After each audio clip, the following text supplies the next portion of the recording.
last time on Revelation for Life, we were introduced to a number of characters who are major players in the end time. One of these characters was the beast, who we called the Antichrist. I broke him down as simply as possible, but I know some of you like to go deep into biblical mysteries. If that's you, don't move a muscle, because we're about to dig into cryptic imagery and unravel the mystery of the beast we call the Antichrist. Your greatness will not be hidden in the earth, Lord, it will be revealed. Your greatness will not be hidden in the earth, Lord, and we call it sealed.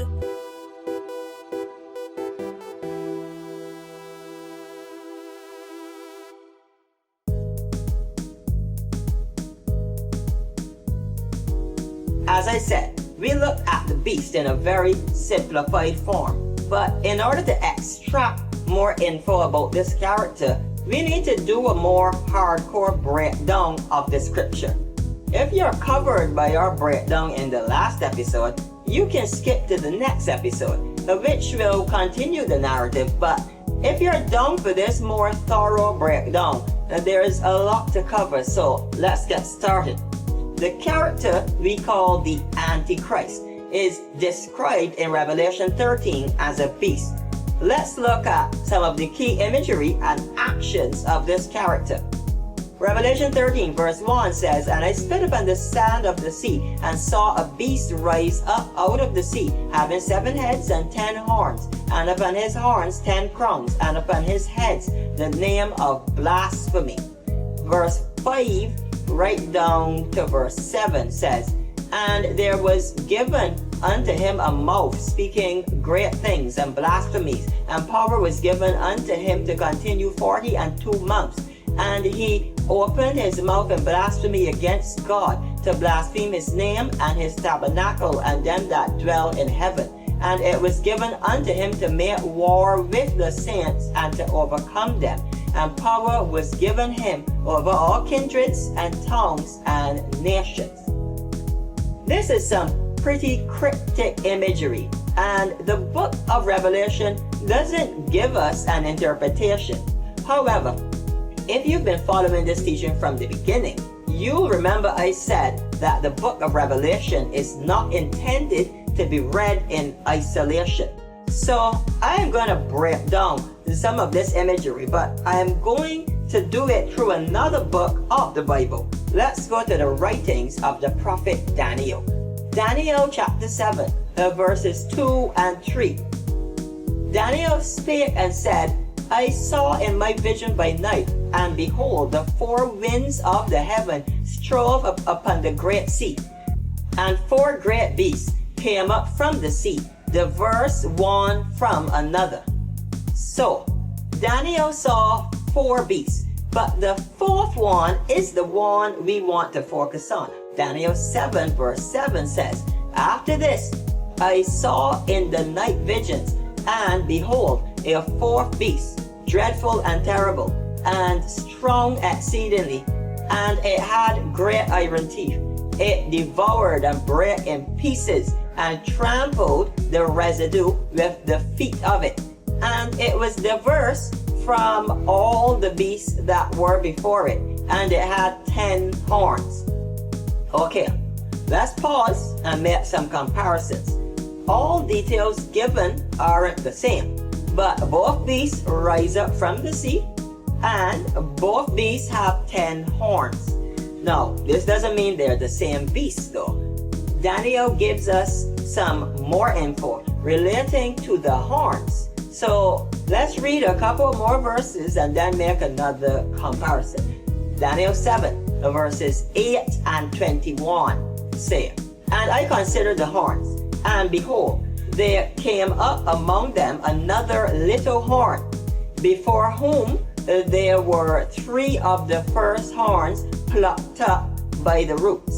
And behold, in this horn were eyes like the eyes of man, and a mouth speaking great things. I beheld, and the same horn made war with the saints, and prevailed against them."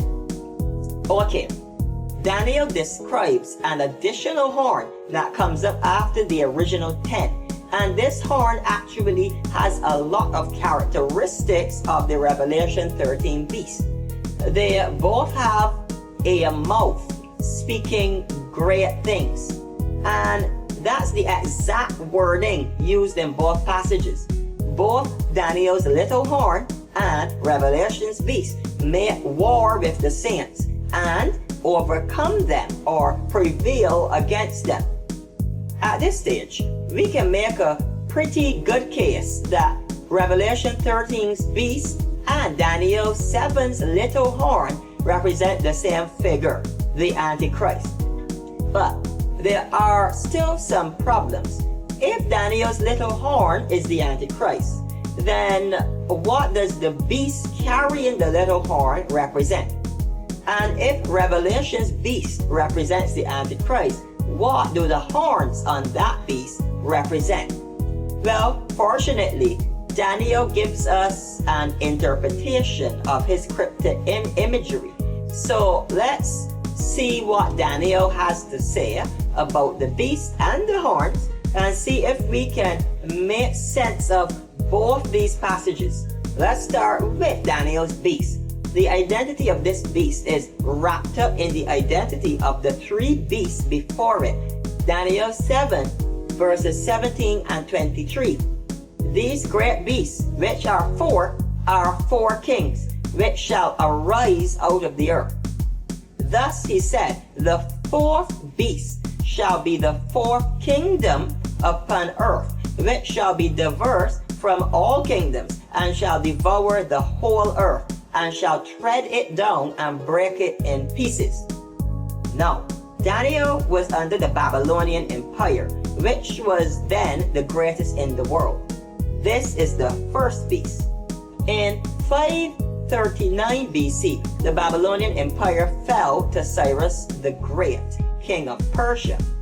The Empire of Persia, also known as the Medo-Persia Empire, is the second beast. By 330 BC, the Medo-Persian Empire had fallen to Greece at the hands of Alexander the Great. The Empire of Greece is the third beast. From around 148 BC, Rome was gaining control of parts of the Greek Empire. By 30 BC, the last great city of Greece had fallen to Rome. The Roman Empire is the fourth beast.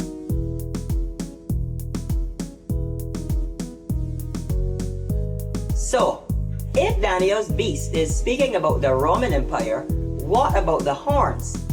According to Daniel, there are 10 kings who rise out of this fourth kingdom or empire. Daniel 7 from verse 24 to 25. And the 10 horns out of this kingdom are 10 kings that shall arise.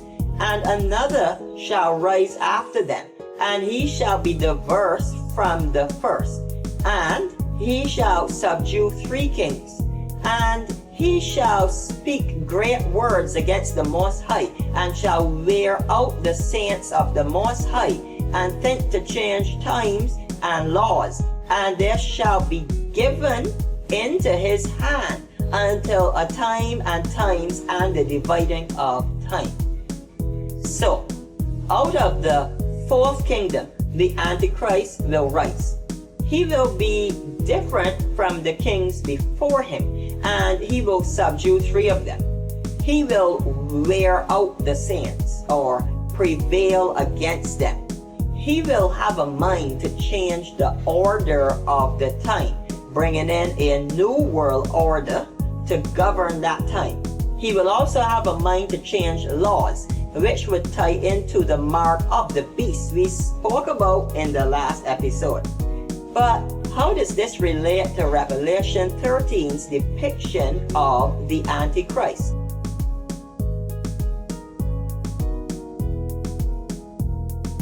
The beast in Daniel 7 represents the Roman Empire, with the Antichrist represented in the horns.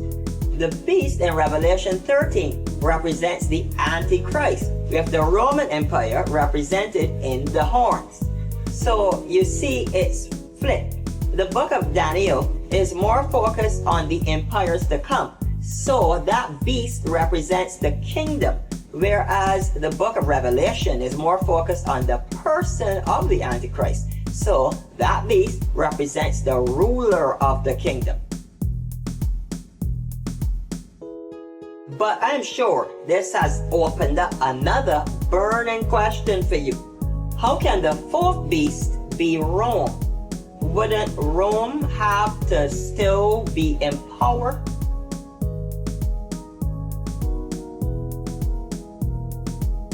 This is a very deep question, which we will dig into in depth very soon.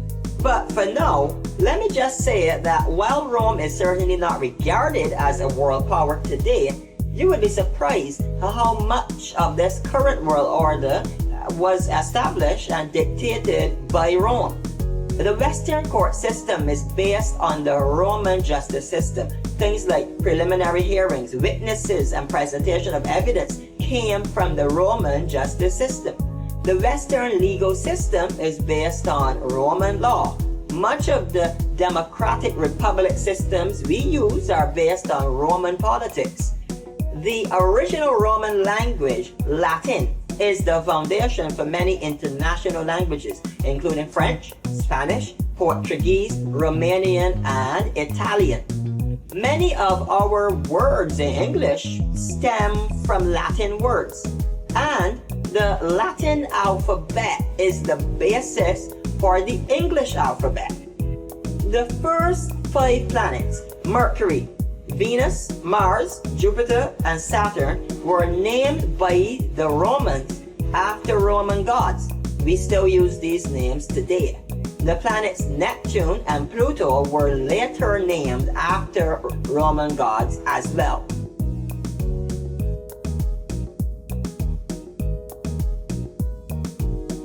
The days of the week were also named by the Romans after Roman gods. The months of the year originate from the Roman calendar.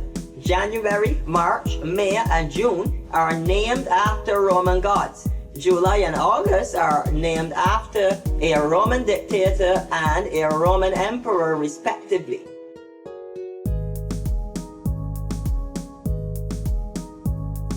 These are just some of the ways in which the Roman Empire still influences the entire world system.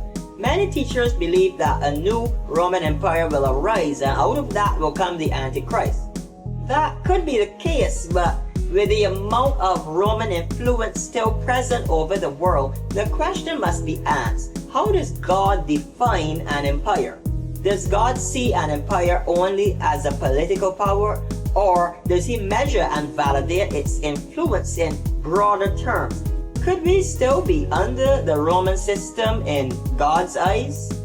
Time doesn't permit us to dig into those questions, but don't worry, we've got a follow-up mystery episode coming up that promises to bring even more enlightenment.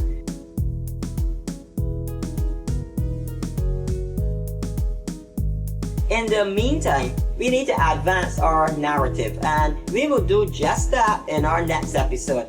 I'll be looking at the wrath of God as it will be poured out on the earth. Things are really heating up in this narrative. You don't want to miss it.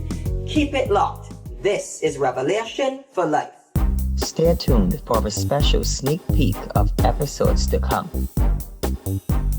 We've reached a point in our story where the wrath of God is going to be poured out on the world. Some pretty extreme things are going to happen. Today is the battle royale. Not the fight of the century. Not the fight of the millennium. The fight of the ages. The greatest fight men will ever witness. The rivers and springs of water become blood.